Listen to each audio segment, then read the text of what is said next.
Então, boa noite aos demais que chegaram depois. Hoje a gente vai ver o capítulo 23 do Lamrim Chenmo, do volume 1, do Lamrim Chenmo. É o penúltimo capítulo, então na próxima reunião a gente conclui esse ciclo, né, do volume 1, e depois a gente vai entrar no volume 2, que é um volume que vai se aprofundar bastante no tema das paramitas, no tema das 6 virtudes principais a serem desenvolvidas, né, 6 das quais constituem as 7 portas que a gente vê na voz do silêncio. Então, vamos dar continuidade aqui. Deixa eu só organizar aqui os slides. Deixa eu ver aqui.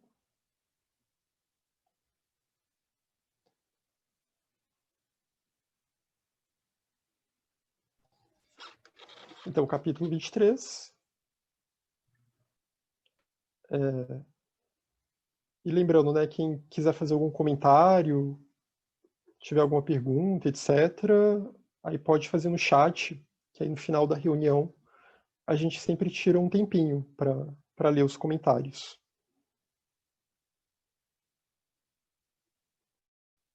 Aqui. Então o capítulo começa com essa citação desse personagem, né, um personagem indiano, que vai aparecer num texto no Bodhisattva Bhumi, Sri Jagamitrananda, né, o Bodhisattva Bhumi é um texto Yogacara, e como a gente ainda vai tocar um pouco de novo no assunto, sobre a roda do samsara, porque afinal o título aqui do capítulo é Reconhecer o Caminho da Libertação, então a gente se liberta do quê? A gente se liberta dessa roda aqui, de toda essa roda de renascimentos compulsórios, né, que passa por diferentes reinos, e aí a gente pode fazer pontes com a doutrina secreta, com a questão da evolução da mônada, como que a mônada tem que passar por diferentes estágios até chegar no estágio humano. E é no estágio humano, então, que essa mônada pode, de fato, alcançar o seu ápice. Ela pode, de fato, se tornar aquilo para o qual ela, aquilo ao qual ela aspira, aquilo que ela deseja se tornar, né? Aquele retorno ao estado divino, ao estado, na linguagem da doutrina secreta, o estado do Adão Kadmon. Então aqui nós temos a roda, aí a gente viu os 12 nidanas, os 12 elos da originação dependente. Para quem perdeu, tá no meu canal do YouTube, né, os 3 vídeos que a gente fez sobre isso, pegando partes do capítulo 21 até o capítulo 22. E até no último também a gente fez alguns paralelos com as cartas dos Mahatmas, né? A carta 88 do Mahatma K também fala desses 12 nidanas. Então, como a gente vê, é um ensinamento importante. E como Sri Jagamitrananda diz, embora submergidos no samsara, um oceano de sofrimento sem fundo nem borda, não estamos desencantados, né? A gente está afogado nesse oceano do samsara. A gente está afogado nisso aqui. Vamos imaginar que essa roda aqui é um oceano. Aqui tem Yama. Yama é o senhor da morte, né? Ele é um Mara. Ele representa a morte que está sempre à espreita. Alguém tinha até perguntado na reunião passada o que significava esse tigre aqui que está dormindo. Ele significa a natureza de temor, né? O temor que nós temos da morte. Então, esse tigre que está aqui representa o medo. Como que a morte nos traz medo. Mas mesmo com esse medo da morte, a gente continua repetindo esse ciclo. Mesmo sabendo que ele está sempre à espreita, a gente acaba reforçando os mecanismos de aprisionamento ao samsara para tentar fugir da morte, para tentar negar a morte, né? Tentar fingir que ela não vai chegar em algum momento. Então, embora submergidos no samsara, esse oceano, que é sem fundo, ele é sem borda, se a gente ficar preso nele, a gente não vai sair. Não estamos desencantados, não temos medo. Na verdade, a gente está satisfeito e a gente está excitado, está empolgado com as coisas do samsara, né? A gente está empolgado com o dia de amanhã. A gente está empolgado com as coisas que a gente pode conseguir obter no samsara. O que está de errado com a nossa mente? Qual o problema com a nossa mente? Tsongkhapa pergunta aqui. Encontramos em meio ao incêndio, queimando com problemas, com dificuldade de sustento, né? De obter a alimentação, de ter um lar para nós, todas essas dificuldades que fazem parte do drama humano. Como diz a carta do Mahashohan, é a luta pela vida, é a luta pela sobrevivência. E como que isso é difícil, e como que isso acaba contribuindo também para corromper os seres humanos. Esforço em manter o que desejamos, até que a perda finalmente chegue. Então a gente está no meio, muito providencial essa metáfora, né, de estarmos em meio ao incêndio, com incêndios florestais aí acontecendo no Brasil afora, em outras partes do mundo, e com esse calor que está nos acometendo, né, com o planeta hiperaquecendo. Mas é isso, nós estamos nesse incêndio e estamos em negação e tentando manter aquilo que nós desejamos, tentando manter tudo aquilo que nos causa apego, mas que vai nos deixar em algum momento. Nós vamos perder isso em algum momento, porque o samsara ele tem 3 características. Quais são as 3 características do samsara? A primeira característica do samsara é dukkha, é o sofrimento, né? Como nós vemos na primeira nobre verdade, viver é sofrer. Estar no samsara é sofrer desse estado de insatisfação que vai se manifestar em 3 níveis diferentes. Desde o nível físico, que são as dores da vida, as dores físicas, as doenças, etc.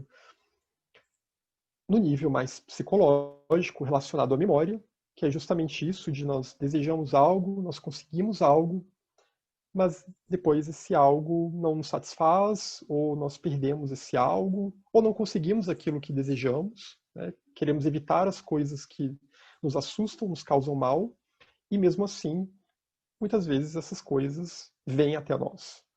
Então, esse jogo do apego e da aversão, isso está bem relacionado com o segundo tipo de dukkha, o segundo tipo de sofrimento, que está muito associado com a memória, com a nossa relação com o tempo também.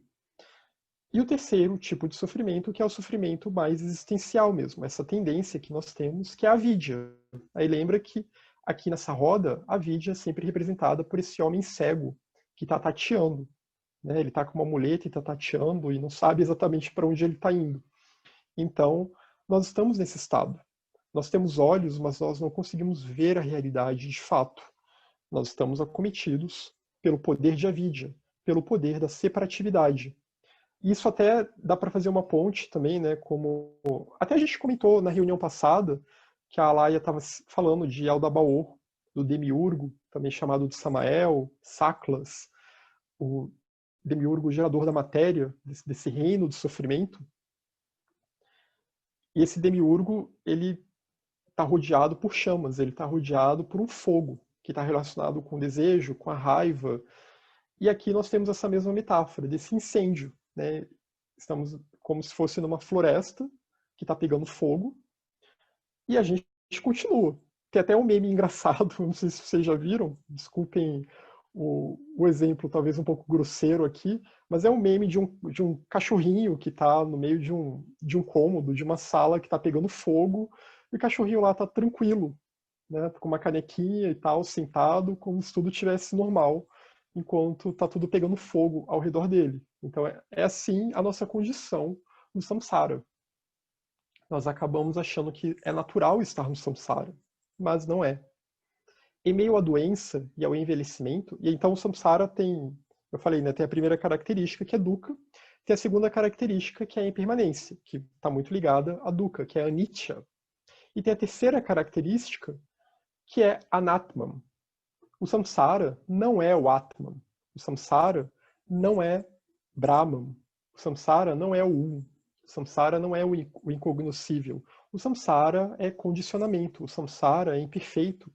O samsara, ele se manifesta pela força de avidya, pela força da separatividade. E aí também a gente pode tanto fazer pontes com o que a gente viu ontem, para quem estava na reunião sobre gnosticismo com a Alaya, e também com o que a gente vê na doutrina secreta, né, de que as inteligências que são responsáveis pela manifestação, elas não são perfeitas. Logo, o manifesto, ele não é perfeito. O manifesto não é como o imanifesto, não é como o incondicionado, o incognoscível.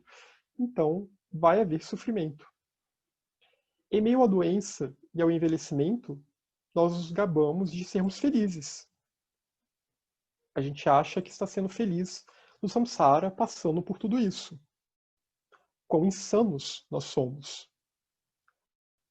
É um masoquismo, né? Um masoquismo existencial cognitivo que a gente desenvolve, mas é porque a gente não consegue vislumbrar um outro mundo fora desse.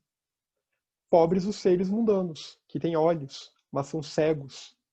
Mesmo vendo o óbvio, não pensam sobre isso. Seus corações endureceram? O que aconteceu? Por que a gente não vê o absurdo que é a vida condicionada, a vida samsárica, o absurdo que é o samsara? Porque a gente não vê uma quantidade maior de seres humanos se engajando no caminho que levam à libertação do samsara? Porque nós que estudamos esse assunto não estamos nos engajando tanto quanto poderíamos nesse caminho. Porque a nossa visão ela está turva. A Vidya e os demais kleshas são muito fortes. Então a gente ainda não consegue vislumbrar de fato o que está além de tudo isso. E aí a gente só consegue transformar isso por meio da meditação, e como esse capítulo vai falar mais adiante. E nessa os nossos corações endurecem, a gente banalizam, a gente acha que isso é normal. Como diz Guhyadatta no Sapta Kumarika Vadana, aqui um outro indiano que aparece num outro texto budista indiano, né, lá nos inícios do Mahayana, vemos as coisas do mundo como reflexos tremulantes da lua na água. Aí eu trouxe essa imagem aqui, né? A lua cheia e a água aqui, com esse reflexo tremulante. Impermanentes em desintegração constante, não permanecendo nem mesmo por um instante.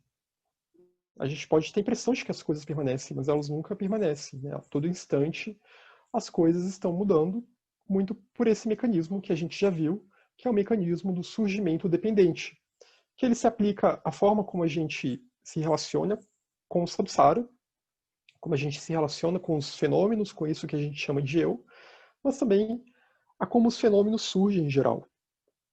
A todo momento, os átomos, moléculas, etc., estão se reordenando, e a todo momento nós estamos mudando. O mundo está em constante transformação.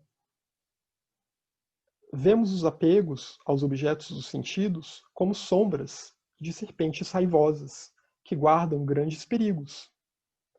Então aqui já é uma atitude budista de como tentar ver os fenômenos, como tentar ver as coisas do mundo. A gente pode entender aqui as coisas do mundo por fenômenos. A palavra em sânscrito seria dharma, mas é porque a palavra dharma, o termo dharma, ele pode ter vários significados dependendo do contexto. Pode ter o significado de aquilo que sustenta, que aí geralmente a gente vai escrever com D maiúsculo, né? Ou também com a boa lei, a doutrina do Buda, ou o Dharma eterno, né? O Sanatana Dharma. Aí a gente escreve com D maiúsculo. Mas Dharma, se a gente for escrever com D minúsculo, né? Como as pessoas no Ocidente se acostumaram a escrever assim para diferenciar, se refere a coisas em geral, a fenômenos em geral. E esses fenômenos, para alguém que tem uma mente afiadamente budista, são como esses reflexos tremeluzentes da lua na água. Eles não são a verdadeira luz da lua. Né? Essa luz que na verdade é do sol, que a lua reflete, mas isso é apenas uma ilusão. Quando a gente olha a água e acha que aquilo é a lua e se joga naquilo, a gente está se iludindo. Então, são impermanentes, em desintegração, não permanecem, porque como está sempre tremeluzente, também a forma como a gente vê vai mudar bastante. E esses apegos aos objetos, eles devem ser vistos como as sombras de serpentes raivosas, de serpentes que guardam grandes perigos, porque são esses apegos que podem promover uma queda a estados inferiores de consciência, né? Que aí a gente pode... Claro, os textos budistas, em geral, tendem a levar literalmente essa questão dos 6 reinos, mas a gente pode pensar esses 6 reinos também como estados mentais, né? E também como estados que nós podemos experienciar entre uma vida e outra também, entre uma vida humana e outra vida humana também, mas também como a gente experiencia na nossa própria vida aqui na encarnação, né? Todos esses 6 reinos, eles existem fora de nós, mas também existem dentro de nós. vemos a esses seres mundanos queimando com os fogos os 3 tipos de sofrimento. Então, são aqueles 3 tipos que eu falei, né? E conforme a gente vai se entregando aos apegos pelos objetos dos sentidos, pelas sensações que esses objetos nos fornecem, mais a gente queima com os fogos desses 3 tipos de dukkha. Portanto, ó Rei, nós nos dirigimos aos crematórios das ilusões, na determinação de nos tornarmos livres. Tem uma metáfora muito comum que a gente vê em textos budistas, principalmente em textos tântricos, que é a metáfora de que você vai a um cemitério, você vai a um crematório, né? E aqui não é um cemitério de enterrar corpos, é um cemitério de cremar corpos. E você vai contemplar aqueles corpos que estão sendo cremados, aqueles corpos que estão se desfazendo pelo fogo. Isso é uma metáfora, não é para a pessoa realmente ir de fato nesses locais e meditar, até porque a energia nesses locais é muito pesada, né? Não sejam malucos de meditar num cemitério ou coisas do tipo. Quem vai fazer ritual em cemitério não vai ser teurgia, não vai ser uma magia elevada, vai ser uma magia bem baixa, uma magia bem sombria, né? Porque lá só vai ter casca astral e elementais bem pesados.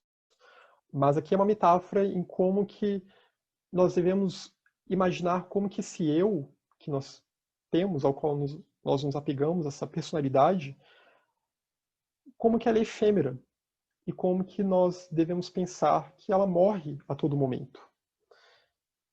E grande parte do processo espiritual é, de certa forma, não vou dizer matar esse eu, mas é transcender essa ilusão, é fazer com que essa ilusão queime pelo fogo do Dharma. Agora, não mais o fogo do samsara, mas que pelo fogo do Dharma, que purifica, né, com um batismo de fogo, essa personalidade ela vai se refinando, ela vai se libertando dos apegos, vai se libertando das, uh, das aversões, vai se libertando do orgulho, vai se libertando de tudo aquilo que aprende ao samsara.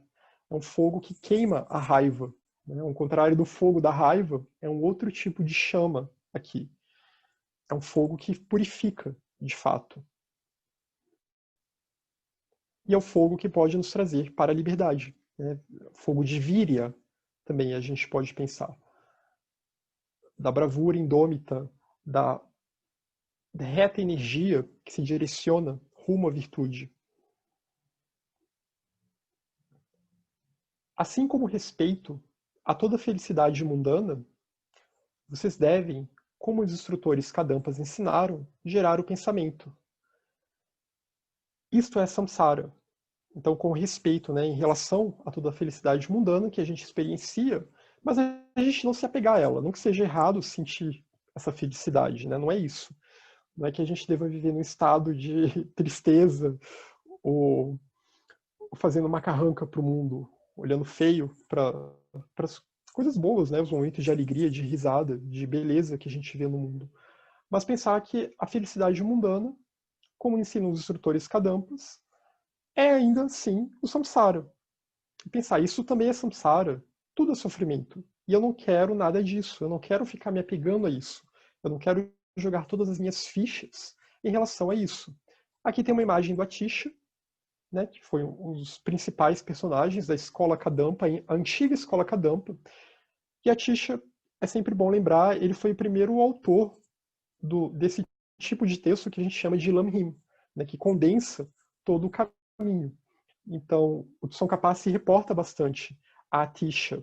Atisha viveu no século XI, foi um indiano que foi para a Índia em parceria com o tradutor Rinchen Zangpo e outros personagens. Né, eles formaram esse núcleo Kadampa, e que vai ser o núcleo da segunda grande transmissão do budismo no Tibete. É uma primeira reforma, na verdade, que há o budismo no Tibete, porque a primeira transmissão não deu muito certo, começou a ter uma série de distorções, né? Eu dei o exemplo do cemitério, então começaram a fazer ritos literalmente no cemitério e coisas piores. Então a Atisha teve que ir ao Tibete junto com esse outro grupo de tibetanos e indianos que foram lá reformar o Dharma. Então é o primeiro impulso. E a Gelugpa depois continua esse impulso reformista, lá no século XIV. Tanto que a Gelugpa ela se autodenomina como a Nova Kadampa. Né? Aí depois, no século XX, surgiu uma outra escola chamada Nova Kadampa, mas que na verdade é a Nova Kadampa. A Gelugpa de Tsongkhapa é a Nova Kadampa de fato. Ao contemplar o seu percurso sem início pelo samsara, você se torna desencantado. Então aqui a gente tem que contemplar. A gente tem que tomar cuidado com as palavras, né? Porque contemplar e meditar, na verdade, são usados como sinônimos nos textos budistas. Não só em textos budistas, em textos teosóficos também. Tem um texto do Damodar, que vocês encontram em inglês. Acho que vocês encontram naquele site Filosofia Esotérica, né? Acho que é o site do Aveline, se eu não me engano. Vocês encontram lá o artigo todo em inglês do Damodar. Eu não sei se ele traduziu, se tem em português. E o Damodar também vai falar em contemplação, no contexto da Raja Yoga. Contemplação com uma tradução para o termo, para paramita, dhyana, né, que também a gente traduz às vezes como reta atenção e também como meditação. E o próprio Damodar também apresenta como um sinônimo de meditação. Então, quando a gente fala em contemplar aqui, é a mesma coisa. Porque às vezes as pessoas acham que contemplar e meditar seriam coisas diferentes. Mas no contexto budista são sinônimos, praticamente. Ao contemplar o seu percurso sem início pelo samsara, você se torna desencantado. Então esse contemplar é observar todo esse percurso sem início. É a prática de Vipassana. Você alia dhyana com prajna, com a análise de todo esse percurso. Ao contemplar a necessidade de continuar renascendo compulsoriamente, surge a angústia. De tal angústia, surge a determinação que transcende meras palavras. A determinação de se libertar deste ciclo. Então, a gente contempla, medita sobre o nosso percurso, pensa, reflete, medita. Tudo aqui usado de uma forma bem próxima, na verdade, todas essas palavras, né? Tudo isso faz parte dessa prática meditativa. E vai se desencantando. E quando a gente pensa que a gente está aqui sofrendo desde tempo sem início, a gente pensa, talvez o samsara não me traga tantas benesses assim. E aí quando a gente contempla, reflete, medita, de que a gente vai ter que continuar renascendo compulsoriamente, vem a angústia. Aqui é uma angústia saudável. Tem até um texto também do Geoffrey Hodgson. Eu não sei agora se é naquele A Suprema Realização através do Yoga, ou se é em algum dos outros textos dele, ou se é no A Senda da Perfeição, que o Geoffrey Hodgson vai dizer que é saudável ter uma certa angústia, desde que a gente transforme essa angústia em virya, desde que a gente transforme essa angústia em ação para nós nos dedicarmos, nos determinarmos a nos libertar da causa dessa angústia existencial. Né? Então não é para cair em depressão, em melancolia, mas aqui é para pensar que a gente se angustia, a gente pensa, não vai ser legal eu ter que continuar repetindo essa roda, sabe-se lá onde eu vou parar se eu deixar o samsara seguir o seu curso.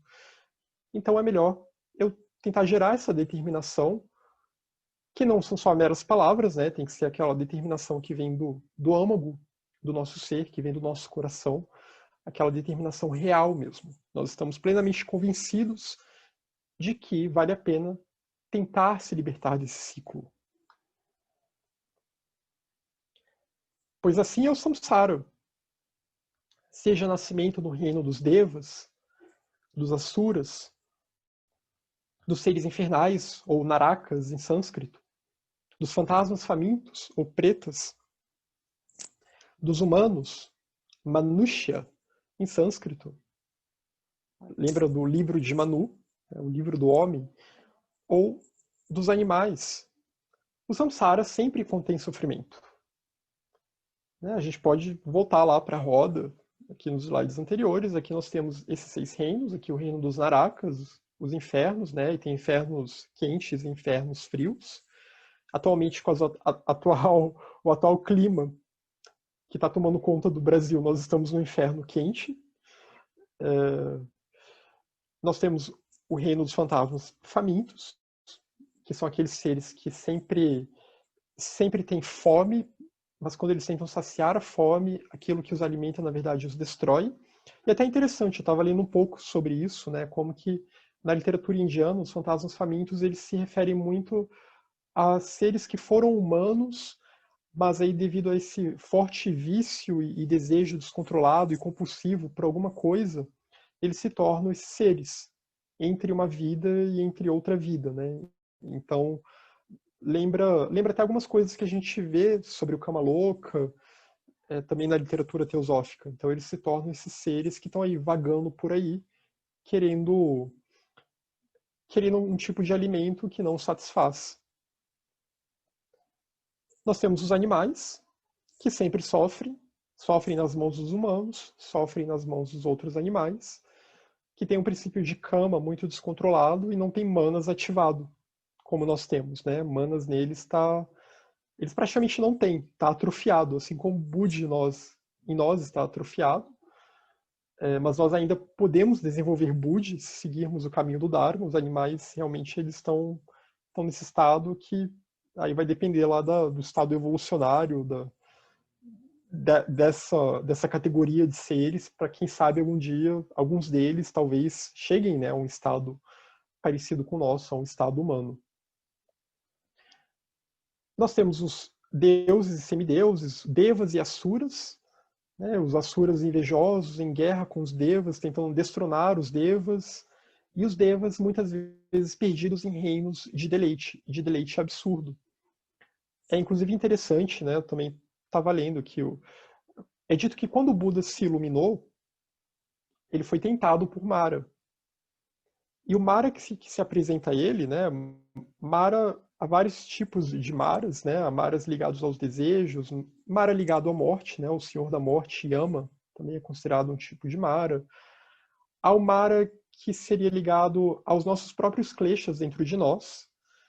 Então lembra muito também a ideia que a gente vê na literatura gnóstica do falso espírito, né? Se a gente está sendo guiado por Mara. E tem textos budistas que vão falar mesmo de aquela pessoa estava sendo guiada por Mara e ela se corrompeu e corrompeu a Sangha junto com ela, né? Corrompeu todo o grupo junto com ela. Então, porque ela estava sendo guiada por isso, que numa outra literatura, né, na literatura ocidental, às vezes é chamado de falso espírito. Mas o Mara que aparece para seduzir o Buda, ele não vem do inferno, ele não vem do reino dos fantasmas famintos, ele vem do reino dos devas. Ele é um Devaputra. Ele faz parte de que tem vários reinos, né, de devas, e ele faz parte de um reino aqui nesse mundo que nós estamos, né, nessa roda aqui que representa o Kama Dhatu, o mundo das sensações, dos desejos, e ele representa um reino que é de devas que se deleitam com o poder de Kama. E se deleitam quando os outros seres se entregam a Kama, ao poder de Kama. Então, ele é o rei de uma hoste de Kama Devas, que aparece para tentar seduzir o Buda. Para tentar convencer o Buda, tem certeza que você quer se libertar do samsara? Eu posso te oferecer muitas benesses. Com todo esse poder que você alcançou agora, eu posso te trazer prazeres infindáveis, posso te trazer poder infindável. Só que o Buda nem tinha um para ele, né? O Buda já tinha alcançado um estado de iluminação que foi completamente indiferente a essa tentativa de sedução do Mara. A gente até vai ver uma imagem sobre isso, que o Mara, inclusive, vai jogar os seus exércitos contra o Buda, e o Buda vai permanecer lá sentado em posição meditativa, pacífico, sem se deixar perturbar. E aqui, claro, né, nós temos o reino que nós estamos, que é o reino humano, aqui na imagem. Então, retornando aqui, então é isso, contemplar tudo isso, contemplar o samsara, contemplar essa miríade de seres que existem. E nós temos uma oportunidade, nós como seres humanos temos a oportunidade de nos libertarmos desse ciclo, nós temos a oportunidade de nos tornarmos Budas, coisa que nenhum desses outros seres tem esse mesmo potencial. Então a gente pode realmente pensar que muitos desses devas, eles provavelmente devem ter inveja do ser humano, e por isso também que tentam controlar o ser humano. Mas aquilo que nos controla porque nós nos deixamos controlar, porque nós nos entregamos aos kleshas. Aí tudo é uma questão do nosso karma, do que nós fazemos com o nosso karma, com o nosso livre-arbítrio. Então, assim é o samsara, seja nascimento, nesses vários reinos, o samsara sempre vai conter sofrimento em diferentes níveis. É necessário superar a combinação karma-kleshas, como nós vimos em capítulos anteriores, essa combinação karma-kleshas que causa o renascimento compulsório. Porque contaminado pelos kleshas, a gente gera karma que vai ser acumulado por meio de samskaras, que vai reforçar nossos apegos, nossas aversões, nossos kleshas, nosso senso de uma personalidade egoísta, de separatividade, e isso vai fazer com que a gente continue renascendo sem muita escolha, né? E aí as nossas ações vão gerar efeitos, e esses efeitos vão nos empurrar para novos nascimentos, as consequências das nossas ações. Sem kleshas, o karma não é mais capaz de impulsionar o renascimento compulsório. Então, se a gente se liberta dos kleshas, purifica os kleshas, destrói os kleshas, né? Se a gente destrói a vidya e, por conseguinte, todos os outros kleshas que derivam de avidya, o karma ele não vai mais ter karma negativo, não vai mais ter um karma associado a esses kleshas, ações, intenções, ações de mente, fala e corpo associadas a esses kleshas que vão nos impulsionar ao nascimento compulsório, que vão nos prender ao samsara. Portanto, destrua os kleshas, cultivando um caminho livre de desvios, cultivando um reto caminho, né, sem se desviar.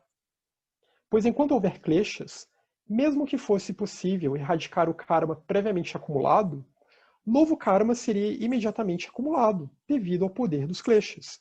E é por isso que o budismo ele é muito categórico, né? Não adianta eu pensar, mas talvez seja melhor eu só ir purificando o meu karma, eu só lidar com as consequências do meu karma, né? Com as consequências das minhas ações, e não tentar me libertar, não tentar almejar a libertação do samsara.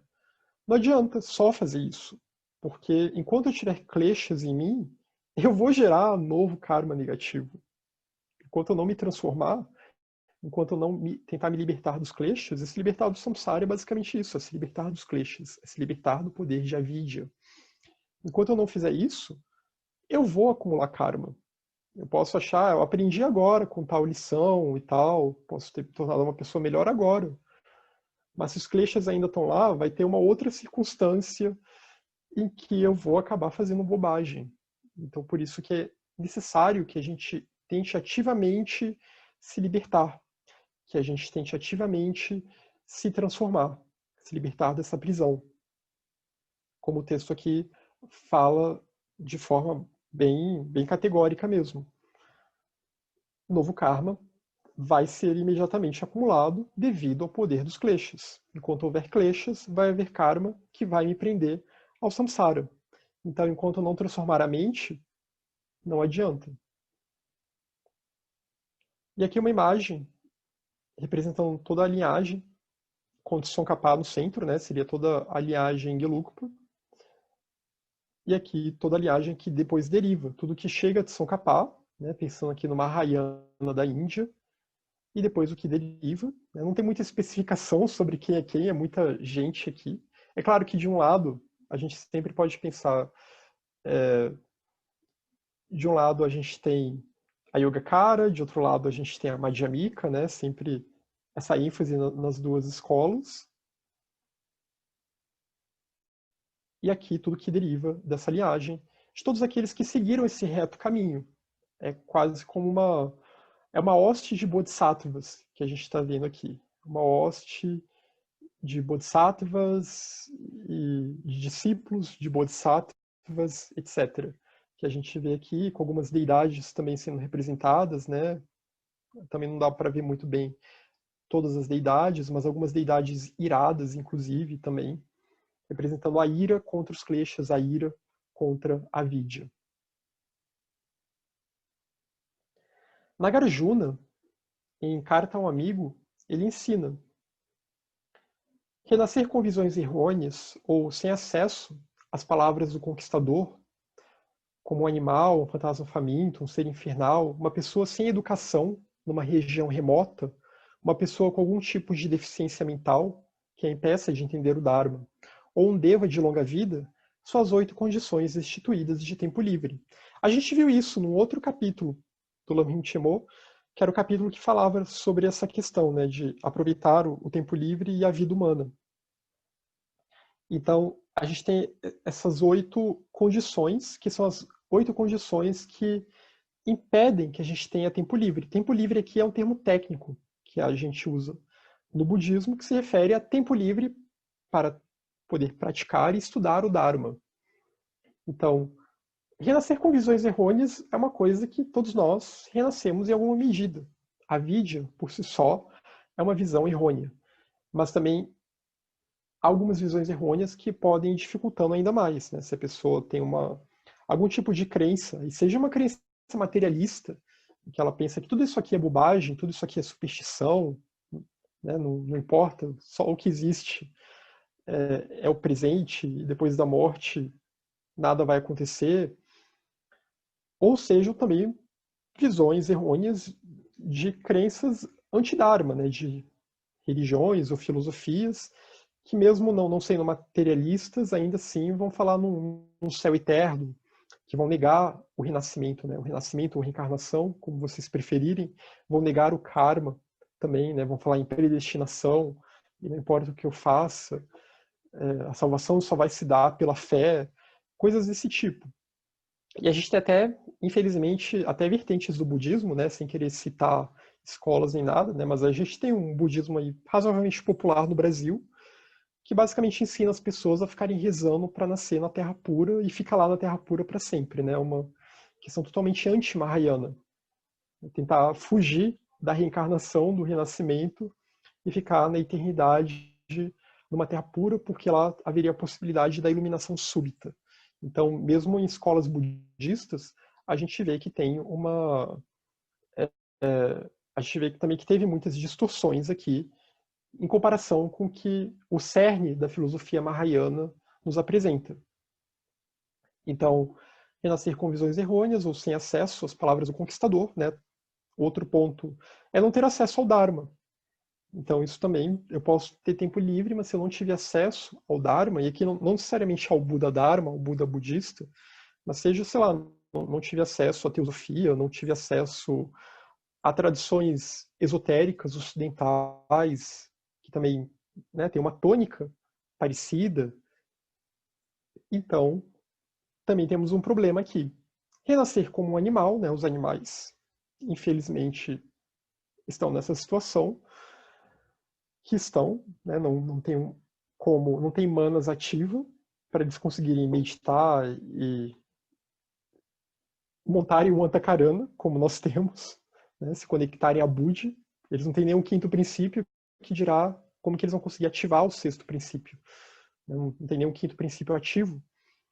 Um fantasma faminto, né, porque esses seres são dominados pela compulsão. Um ser infernal, porque o sofrimento no inferno seria extremo. E aqui, de novo, a gente pode pensar em termos simbólicos aqui, né? Uma pessoa que, o fantasma faminto, aquela pessoa que é dominada por uma compulsão, um vício extremo, que ela não consegue ter nenhuma outra coisa na cabeça. Então ela vai gastar todo o tempo de vida que ela tem atrás daquele vício.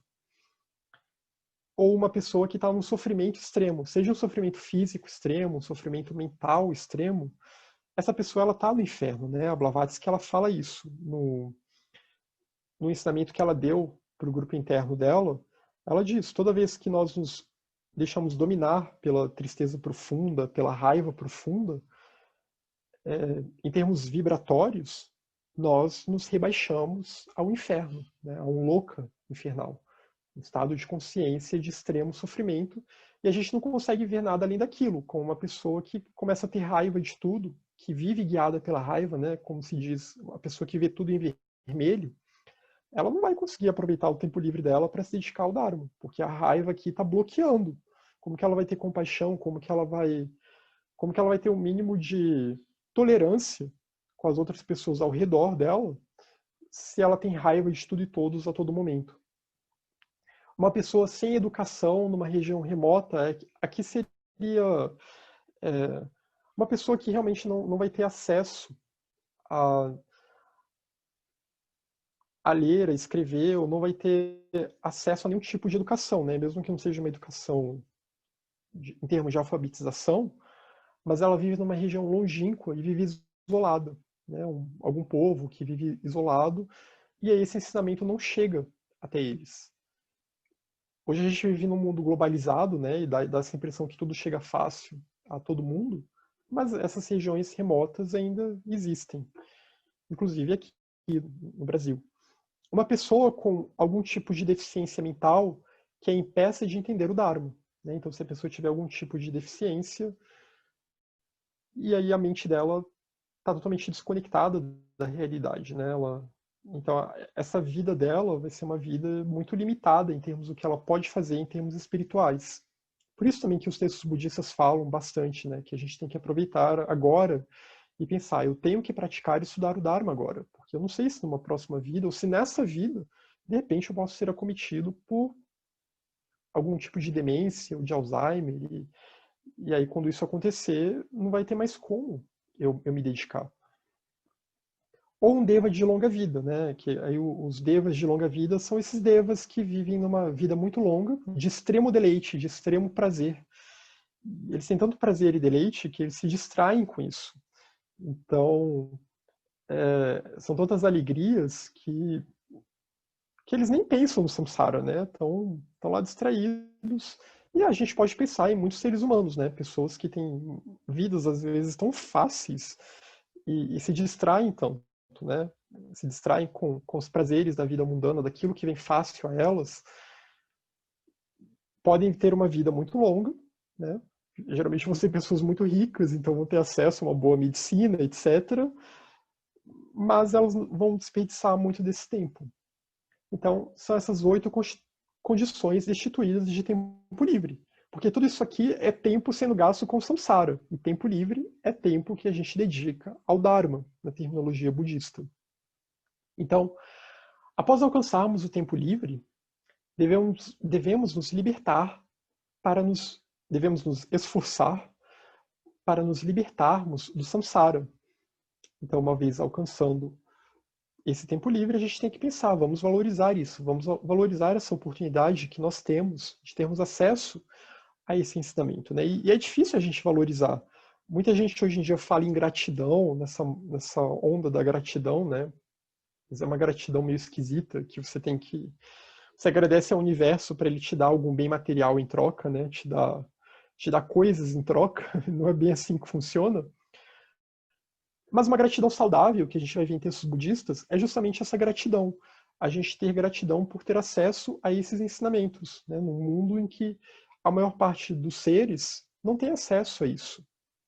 Então, a gente ter gratidão a isso e se esforçar em resposta a essa oportunidade que o karma nos proporcionou, que o nosso próprio karma nos deu, de termos tempo livre, termos acesso para estudar, meditar, se dedicar ao Dharma. Aqui é uma imagem de Nagarjuna, né, rodeado por serpentes. Aqui já são as serpentes da sabedoria, né? A gente viu num trecho anterior que falava das serpentes assustadoras relacionadas ao desejo. E a gente sempre vê isso, né? Tanto na tradição cristã gnóstica antiga, quanto na tradição budista, que tem duas linhagens de serpentes. Tem as serpentes da ignorância, das trevas, mas também tem as serpentes da sabedoria, né? Ou os dragões, né? Às vezes também isso é simbolizado, aí, principalmente na China, essas serpentes elas vão ser simbolizadas por dragões. E a gente também vê referências a isso na doutrina secreta, né? Tem o dragão da sabedoria, mas também tem o dragão da ignorância.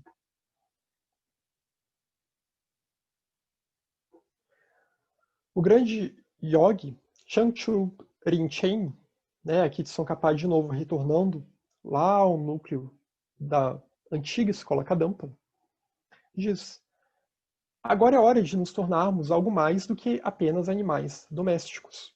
Aqui é uma comparação que está fazendo com o reino animal. De certa forma, nós humanos, quando a gente vive uma vida comum, uma vida só voltada para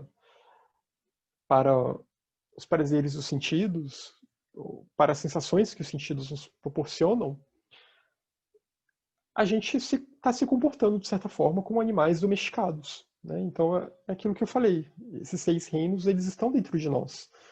Então, a gente está como esses animais domésticos que só querem comer, dormir, não tem muito mais o que fazer.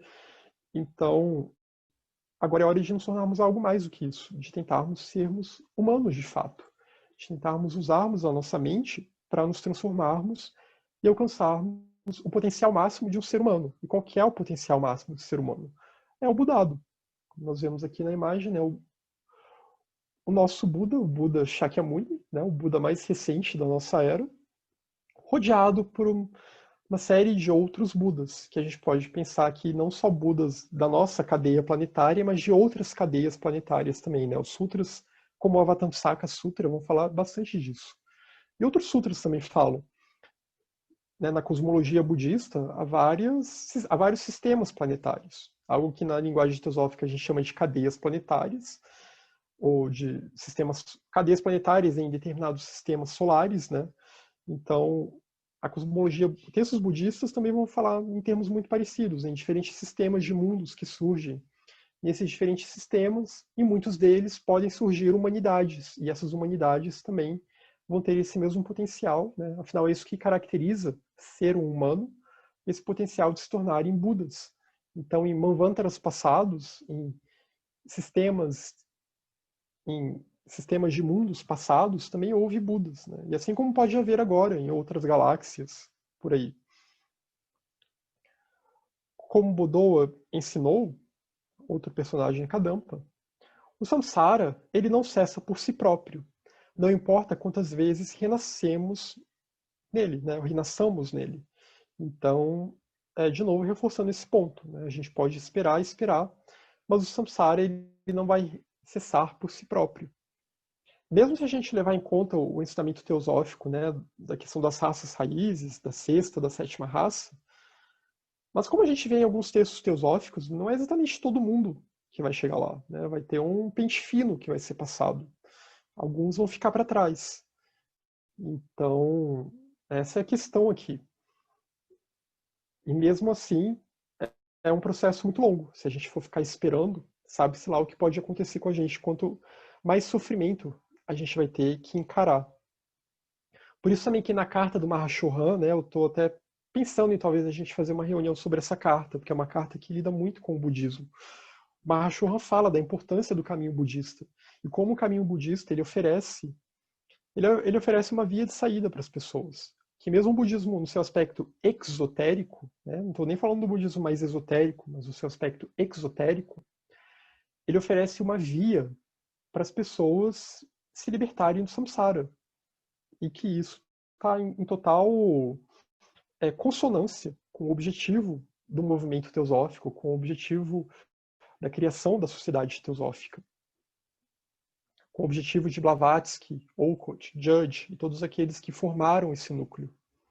Então, o samsara ele não cessa por si próprio, não importa quantas vezes renasçamos nele. Portanto, esforce-se a partir de hoje, sem desperdiçar o tempo livre e essa oportunidade de acesso ao Dharma. Reforçando aqui esse ponto, né? Esses capítulos do Lamrim que falam sobre isso, sobre o tempo livre, sobre a gente aproveitar, é para tentar bater na nossa mente até chegar a um ponto em que isso entra, até chegar a um ponto em que a gente se convence acerca disso, porque como a nossa mente está condicionada pelo samsara, então é muito difícil a gente introjetar isso de modo que a gente consiga ter realmente uma rotina que vai se dedicar a esse caminho, uma rotina que vai introjetar cada vez mais a meditação, a contemplação, o estudo do Dharma. A senda é gradual, né, graduada, então não é como se a gente vai se tornar um Buda amanhã, obviamente, mas indo de pouco em pouco, dando um passo de cada vez. Mas mesmo sabendo disso, que a gente não precisa ser apressado, pode ir de pouco em pouco, que o caminho ele é lento mesmo a senda acelerada, ela é lenta, né, ela toma muitas vidas, ainda assim, a gente tem dificuldade de introjetar isso na nossa vida. e de pensar, vou meditar pelo menos 15 minutos por dia e dedicar pelo menos parte do meu dia para o estudo. Se a gente consegue fazer isso, já faz uma baita diferença na nossa vida. E também já está gerando sementes para as vidas futuras. A vida diária de um praticante laico, né, aqui um praticante laico é aquele praticante que não é monge. É o que a gente chamaria de um upasaka ou upasika, aquele que tomou votos não monásticos. É claro que o upasaka e o upasika têm um significado muito mais profundo do que isso na realidade, né? Significa um upasaka, uma upasika real, é um iniciado. Mas na literatura budista às vezes se usa num termo como geral, né? Qualquer pessoa que tomou refúgio, mas não é um monge. Então, a vida diária de um praticante laico apresenta muitos obstáculos à prática, porque tem uma série de questões que a pessoa tem que lidar não sendo monge, né? Ela vai ter que trabalhar, e muitas vão se casar, vão ter que cuidar de filhos, etc. Mesmo tendo tempo livre, mesmo tendo acesso ao Dharma, né? Esse tempo ele tem que ser bem administrado com o tempo que tem que se dedicar a outras coisas da vida. O melhor é uma vida de renúncia. Portanto, tente viver com a atitude de renúncia ao samsara. O melhor é tentar, então, desenvolver o máximo possível a atitude de renúncia, aproveitar esse tempo e pensar o que é realmente essencial nessa vida, né? E aqui falando bem em termos de praticante não monástico mesmo. O que eu preciso, o que eu não preciso, né? Será que o tempo que eu gasto... isso vai de cada um também, né? A gente tem que ser sincero consigo próprio e saber quais são as nossas prioridades na vida, né? Mas será que o tempo que eu gasto fazendo uma maratona de um dia inteiro de uma série no Netflix, né? Pensando aqui numa vida bem cômoda de alguém que pode se dar o luxo de fazer isso, será que esse tempo eu não poderia usar para ler um livro sobre o Dharma, para ler a doutrina secreta, para meditar sobre a doutrina secreta, ou algum outro texto, né, de alguma outra tradição dessas tradições relacionadas à Gupta Vidya, relacionadas à teosofia? Será que não é um tempo que eu poderia estar me dedicando para me melhorar espiritualmente? Ao invés, às vezes, de perder tempo em rede social, batendo boca. Então, porque a gente perde tempo com muita coisa também que não é essencial, né? Muitas vezes a gente perde tempo com bate-boca inútil, principalmente hoje em dia. Então, ir renunciando a essas coisas, né? E o ideal é tentar desenvolver a atitude de renúncia, aquela atitude de renúncia que é a atitude de estar no mundo sem ser do mundo. Então, essa é a atitude ideal, mesmo para um praticante laico, né? Mesmo para alguém que não é um monge. Até porque mesmo um monge, para quem já visitou monastérios, né? Eu já tive contato, tenho um amigo monge. Os monges também, eles têm que gastar tempo com outras coisas, né? Tem que ter a manutenção do monastério, tem que cozinhar, tem que limpar, tem todas essas outras atividades, né? Eles também... É uma ilusão a gente achar que monge passa o dia inteiro meditando, muito pelo contrário. Primeiro, até porque nem é muito saudável a pessoa ficar o dia inteiro meditando, né? Muita energia que está sendo concentrada. E segundo, também porque tem outras coisas que tem que fazer quando você está encarnado, né? Tem que cuidar do corpo, etc. Então, mas ter essa atitude, tentar ter essa atitude de renúncia para quando tiver aquele tempo livre, pensar, não, esse tempo livre agora eu vou me dedicar ao estudo e à prática do Dharma. Então, tentar viver com essa atitude. E aqui é aquela imagem que eu falei, do Buda aqui impassível, né? Quando Mara envia os seus exércitos. Essa imagem não mostra tudo, né? Mas aqui mostra alguns animais, mas também tem gente montada, tem gente montada aqui no elefante, com armas. E o Buda aqui tranquilo, sem se deixar afetar, rodeado por essa aura amarela, né? Como é um campo de força. E eles não são capazes de fazer nenhum dano ao Buda, porque ele transcendeu tudo isso. Transcendeu o poder aqui das paixões, né? Cada um desses animais aqui vai representar paixões, vícios, etc. Né? O poder de Mara, que está tentando atacar o Buda, mas ele se tornou indestrutível a esse poder. Por meio do tríplice treinamento, Shila Dhyana e Prajna busque o Nirvana. Então, aqui está falando da renúncia e agora vai falar do tríplice treinamento, né? Qual a atitude que a gente tem que ter quando a gente reconhece. A gente reconheceu que o samsara tem essa natureza de sofrimento. A gente desenvolveu uma angústia pensando que ainda estamos presos ao samsara e que vamos ter que renascer no samsara, sabe-se lá quantas vezes mais. Então a gente tem que fazer alguma coisa. Se a gente se determina a estudar, a aproveitar o tempo livre que a gente tem para estudar e se dedicar ao Dharma, um jeito de aproveitar é por meio do tríplice treinamento, que na verdade esse tríplice treinamento ele é essencial. E é o treinamento em Shila, em Dhyana e em Prajna. Aqui são 3 paramitas, né? E essas 3 paramitas elas sempre têm esse destaque a mais em muitos textos. Mahayana a gente vai ver. Em textos Gelugpa a gente vê também bastante. Shila, que é a harmonia entre pensamento, palavra e ação. Shila às vezes é traduzido como ética, como disciplina ética, às vezes como moralidade, né? E moralidade não é uma coisa muito boa, porque moralidade está muito ligado à cultura. E ética é aquilo que vem de dentro. Ética é você estar, de fato, em harmonia com os princípios e preceitos do Dharma, com os princípios e preceitos da natureza espiritual que está dentro de nós, da luz que está dentro de nós, né? De Budi que está em nós. Sobre essa questão da ética, tem até o livro, né, do Alberto, fazendo uma propaganda aqui, O Mistério da Ética, que ele também aborda o budismo, né? Ele aborda bastante a filosofia grega, mas fala bastante do budismo também. Então, para quem quiser comprar esse livro, né, ele está à venda aí em vários canais.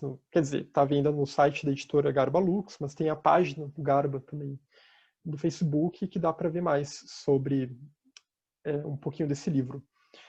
Então, por meio desse tríplice treinamento, busque o Nirvana, porque esse tríplice treinamento que vai gerar a atitude mental que vai tornar a sua mente propícia a cada vez mais não se desviar, a cada vez mais percorrer esse caminho reto, essa senda reta, essa senda em direção ao Nirvana.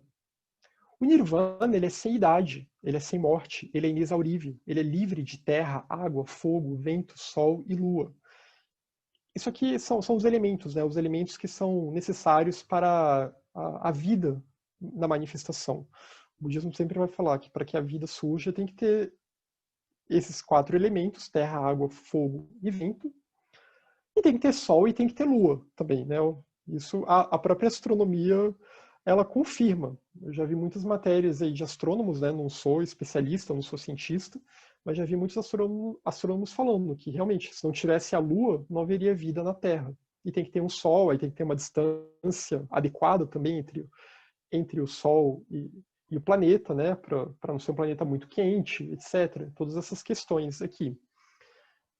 Pelo menos quando a gente pensa na vida desse jeito mais sólido, né? Claro que há outras formas de vida mais sutis que também podem habitar outros tipos de atmosferas. O treinamento em Shila, ética, disciplina ética, ou harmonia, né? E harmonia é a tradução que aparece na Voz do Silêncio, ele torna uma mente distraída em não distraída. Porque essa harmonia aqui, a gente tem que pensar que em termos de coerência. Essa ética é uma coerência com Budi, é uma coerência com a natureza espiritual dentro de nós, é uma coerência com Atma Budi, uma coerência com o Atma, buscar isso aqui, buscar esse Nirvana, que é o estado incondicionado. Então, é a libertação total do samsara, né? Esse Nirvana último, Nirvana que o Buda alcançou. E Shila é essencial. A gente vai ver muito em textos que sem Shila a pessoa ela não consegue ter estabilidade, porque sem Shila ela fica incoerente. Sem Shila a pessoa vira meio que uma esponja, né? Tem hora que eu estou bastante dedicado ao Dharma e estou bem focado, mas aí de repente eu começo a me envolver com problemas, e esses problemas começam a me sujar, e aí quando eu vejo a minha mente já se fechou totalmente ao Dharma. E aí na semana seguinte, de novo, eu estou dedicado e fica sempre nesse estado incoerente, nesse estado instável, né? Então, Shila é da estabilidade de pensamento, de palavra e de ação, né? Eu estou plenamente alinhado com o Dharma. e por isso não há distração. O treinamento em dhyana, a reta atenção, a plena atenção, né? Então, Shila me tira da distração e sem distração eu consigo ter a plena atenção, a reta atenção de dhyana, que é essa mente que vai então se voltar para a contemplação dos assuntos elevados. Esse treinamento ele traz equilíbrio a uma mente desequilibrada. Aí lembrando que dhyana vai envolver os dois tipos de meditação, né, que a gente viu no capítulo sobre meditação. Para quem não estava presente, também eu coloquei o vídeo no YouTube, né, a gravação do áudio. Acho que o título está Meditação, uma perspectiva budista, mas aí tem Lamrim também escrito em parêntese, que a meditação no budismo Gelugpa, no Mahayana, melhor dizendo, né, ela tem esse aspecto duplo. Ao mesmo tempo, ela envolve a tranquilização mental, que é shamatha, né? Você tranquilizar a mente, estabilizar a mente. Aí por isso que Shila está muito relacionado com isso, né? Tem que ter uma mente tranquila, mas ao mesmo tempo tem que ter também Vipassana. E Vipassana é a prática da meditação analítica. Não tem nada a ver com Vipassana, né? O que se chama hoje em dia de Vipassana, que é muito popular no Brasil, é outra coisa. Eu estou falando de algo chamado de Vipassana, aqui na linguagem Mahayana. E Vipassana, essa mente que vai então refletir. Ela vai refletir sobre um determinado tópico de meditação, né? Um objeto virtuoso de meditação, algum objeto que vai nos trazer uma compreensão mais profunda acerca do samsara ou acerca de algum assunto relacionado ao Dharma, que vai favorecer a transformação da mente. Vai favorecer, ao mesmo tempo eu vou usando o pensamento, mas usando o pensamento também para ativar a intuição. Então é tentar fazer essa conexão manas e buddhi. Né? Então a meditação aqui não é parar de pensar e também não é só ficar observando as coisas. Né? A meditação Mahayana, budista, Gelugpa, não é uma meditação de só ficar observando meus pensamentos, meu fluxo mental, que eu sei que outros autores teosóficos vão, posteriores a Blavatsky, né, vão sugerir esse tipo de meditação. A gente vai ver no Metta, na interpretação que ele faz dos Yoga Sutras, né? E aí ele dá esse tom para os Yoga Sutras, esse tom mais krishnamurtiano para os Yoga Sutras do Patanjali, que é de pensar, então, em não usar a vontade, em só observar a mente. Mas aqui, na meditação Gelugpa, na meditação do Mahayana, a gente usa a vontade. A gente usa a vontade para tentar transformar a mente. A gente tenta condicionar a nossa mente ao Dharma. É um caminho de condicionamento mesmo. Esse caminho de transformação. Então, a gente vai usar o pensamento para refletir sobre um tópico com o objetivo esse mesmo, de exercitar a minha vontade, tornar a minha mente cada vez mais elevada e cada vez mais capaz de ser controlada, né? De não ficar só sob o pululando de um pensamento para outro. Então são duas abordagens diferentes aqui. É sempre bom pontuar essa diferença entre as duas abordagens, né? E essa abordagem que a gente vê no Loren Shemo é, na verdade, a abordagem que a gente vai ver no ocultismo prático também. Esse uso da vontade na prática da contemplação. E a Blavatsky, ela fala disso também no ocultismo prático. Então, o Lamrim Chemo o caminho é muito parecido, o caminho do Lamrim Chemo com o caminho do ocultismo prático. Então, o treinamento indiana, reta atenção, plena atenção, ele traz equilíbrio a uma mente desequilibrada, porque é uma mente que está focada, uma mente que está exercendo concentração, foco, que está harmônica e que está tranquilizada. E já o treinamento em Prajna, ele liberta uma mente aprisionada. O treinamento em Prajna, ele também está muito ligado à Vipassana, que é esse exercício. E aí o discernimento, a sabedoria que compreende a natureza das coisas, que compreende o samsara, vai crescendo, conforme eu vou usando a mente para me transformar. E é claro que essa meditação ela tem que ser limitada pelo estudo. Sem estudo, né, a gente não avança. Esses tópicos aqui eles são predeterminados pelo estudo do Dharma.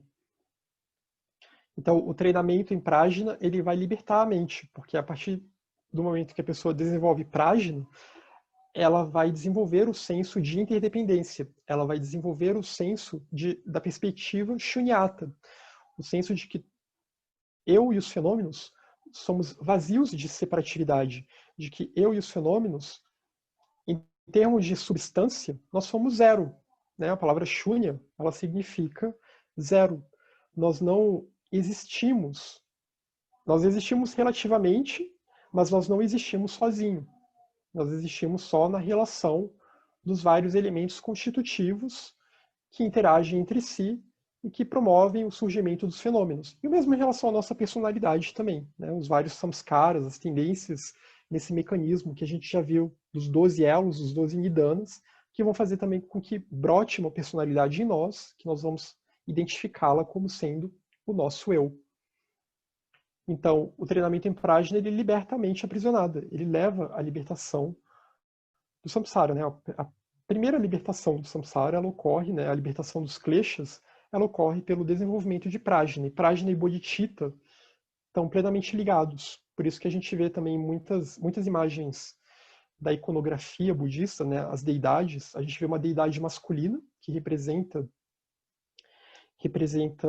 o êxtase do vazio, o êxtase da interdependência, o êxtase da unidade das coisas, e a gente vê uma deidade feminina, que representa a sabedoria, que representa essa sabedoria que compreende o vazio. Então, essa união de método e sabedoria. O método, que é a prática das virtudes, que vai nos levar à sabedoria, que vai reforçar ainda mais a nossa natureza virtuosa, né? O círculo virtuoso que se forma aqui. E aí bodhicitta desperta. A mente altruísta, a mente plenamente desperta, ela surge por meio de prajna. Então, o treinamento em prajna liberta uma mente aprisionada a noção de um eu inerente e separado, né? A gente tem que entender que esse inerente aqui, ele significa isso, significa algo que existe separadamente. O nosso eu, ele não existe na separatividade. Ele existe na relatividade. O treinamento tríplice, ele elimina os kleshas. Como que ele elimina os kleshas? Ele elimina primeiro enfraquecendo os kleshas, né? Se a gente pratica shila, se a gente tem essa coerência, os kleshas vão ficando enfraquecidos. Porque, como eu falei, é um caminho de condicionamento. Então, o poder dos kleshas vai ficando mais fraco. Se a gente suprime o seu surgimento por meio da reta atenção, da plena atenção, e essa reta atenção também vai envolver dois fatores, vai envolver a contínua lembrança no Dharma e a vigilância mental. A nossa mente está sempre vigilante. Começa a surgir uma minhoquinha lá, a gente vai lá e tira a minhoquinha de campo. A gente aplica um antídoto, né? Aí textos budistas vão dar uma série de possibilidades de antídotos que a gente pode aplicar. Por exemplo, surge a raiva, a gente para, reflete, pensa por que eu estou com raiva, de onde que está vindo essa raiva, o que eu posso fazer para conter essa raiva, né? Como que eu posso ter paciência ao invés de ter raiva. Então a gente vai assim enfraquecendo e vai suprimindo o surgimento desses kleshas e vai erradicando as suas sementes. Prajna é o antídoto para a avidya. Uma vez que a gente compreende a natureza vazia de todas as coisas, que a gente compreende o vazio de existência inerente, que é a interdependência, é a mesma coisa. O vazio aqui, na verdade, ele é interdependente, é a interdependência pura. Quando a gente compreende isso, a gente erradica a vidya. E erradica, por conseguinte, as outras máculas também, né? Os kleshas às vezes são traduzidos como máculas. São máculas que estão impressas no nosso contínuo mental. Então a gente vai erradicando essas máculas que reforçam o senso de separatividade. Shila é uma raiz muito firme. Então, Shila é como uma raiz, né? E, como já dito, sem essa coerência de Shila, a pessoa não vai ter estabilidade. Ela não vai conseguir se estabilizar na meditação. Né? Uma pessoa que não tenta ser minimamente coerente com o Dharma, ela pode meditar todo dia. Tudo bem, mas saiu da meditação, ela já está lá se envolvendo com as perturbações do mundo. Né? Ela está se deixando perturbar pelo mundo. Então, a raiz não está bem assentada. Por isso que é necessário ter Shila, como essa raiz muito firme. Dhyana é o deleite de uma mente serena. Dhyana aqui é essa mente serena, essa mente que que não se deixa abater, porque ela tem a plena atenção, ela tem a vigilância, ela tem a contínua lembrança no Dharma, ela sabe se focar naquilo que é prioritário, naquilo que é realmente importante, que é o Dharma. Então, apoiada por Shila, ela não se abate pelos altos e baixos da vida, ela não se abate pelos problemas da vida, pela força dos kleshas, né? Ela realizou a tranquilização mental. E Prajna alcança a visão dos seres nobres e descarta a visão dos seres não virtuosos. Então, Prajna é esse discernimento. Né? Aí a gente pode fazer uma ponte também com o conceito de Viveka, que a gente vê na Vedanta Advaita, né? O discernimento sobre a realidade, a joia do discernimento. Né? Tem o Viveka Chudamani, que fala bastante disso. E Prajna está muito relacionado a isso, mas também está relacionado com a compreensão. Vai compreendendo a natureza real do eu e dos fenômenos, que é a visão dos seres nobres. Ser nobre aqui é um termo técnico também, se refere aos Arya Bodhisattvas, ou Mahasattvas, Arya Mahasattvas, que são os Mahatmas. São aqueles Bodhisattvas que já alcançaram o que na linguagem budista a gente chama de o sétimo bhumi, mas que na linguagem teosófica seria a quinta iniciação. Então, que eles já alcançaram esse estado de Mahatma. E descarta a visão dos seres não virtuosos, descarta as visões errôneas, as visões que contradizem a visão dos seres nobres, as visões que contradizem o Dharma. Então, Shila, Dhyana e Prajna são essenciais no caminho. Shila, harmonia, conduta ética, né? Pensando aqui em ética como algo muito mais do que só convenção cultural, ou do que só moralidade, né? Pensando como o ethos mesmo, dentro de nós. O ethos que a nossa verdadeira morada, a morada da nossa natureza de clara luz, a nossa natureza luminosa. Dhyana, que é essa mente serena, essa mente pacificada, essa mente com foco adequado, né? Que não se perde em coisas desimportantes. E Prajna, o discernimento, a compreensão correta, a sabedoria, que nos faz chegar à reta visão, a visão dos bodhisattvas, a visão dos seres nobres. O treinamento em dhyana, reta atenção ou plena atenção, né, tem sempre muitas traduções. Até como eu disse, o Damodar lá no texto dele, em inglês, que ele fala da Raja Yoga, ele usa dhyana, ele traduz como contemplação. Às vezes se traduz dhyana como meditação. Aí vai depender como a gente define essas palavras em português também. O treinamento indiano ele traz equilíbrio a uma mente desequilibrada. Dos três, Shila é a raiz, pois os outros crescem. Essa parte aqui está repetida, né? Então, os outros dois eles crescem a partir dela. Por isso que Shila é chamada de raiz. E Dhyana vai depender de Shila, para colocar a mente no estado de chamata. Se eu não tenho o mínimo de coerência, de harmonia dentro de mim, se eu estou desarmônico, eu não vou conseguir tranquilizar a minha mente. Eu posso tentar me forçar, eu posso meditar,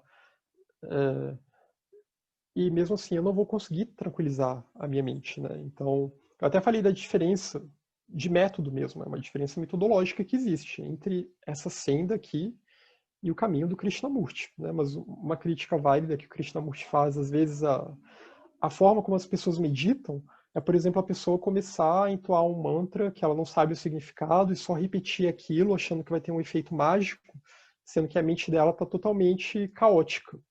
Então, e a gente vai ver essa crítica no budismo também, né? Os textos budistas também vão falar, sem Shila, a pessoa não vai conseguir tranquilizar a mente. Pode invocar mantras, pode fazer o que for, ela tem que ter o mínimo de Shila. Como a gente viu num outro capítulo que o Tsongkhapa fala, né, que não basta só eu me preocupar com a minha prática meditativa, com a hora que eu vou meditar. Eu tenho que me preocupar com aquilo que eu faço entre as sessões de meditação. Ou seja, o que eu faço durante o meu dia.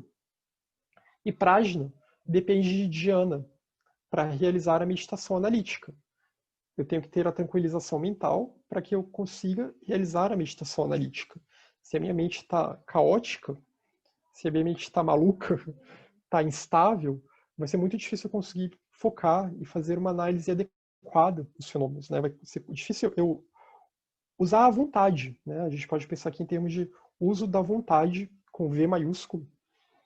Usar a nossa vontade para direcionar os nossos pensamentos em torno de um determinado tópico e refletir sobre aquele tópico de meditação. E alcançar a visão correta da realidade. E sempre reiterando, né, que esses tópicos que são escolhidos são tópicos relacionados ao estudo do Dharma. Esse tipo de meditação nunca vai ser uma meditação sobre qualquer coisa, né? Ninguém vai sentar em frente a uma vela e ficar meditando sobre a vela, ou sentar em frente a sei lá o que, algo que não tem nada a ver com o Dharma.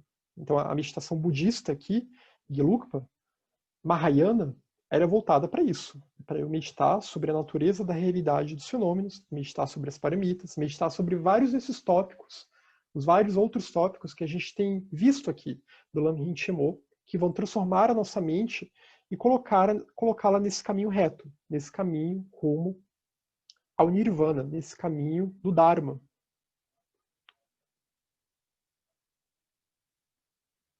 E conseguir ser um pouco impassível, né? Impassível como nós vemos aqui na imagem do Buda.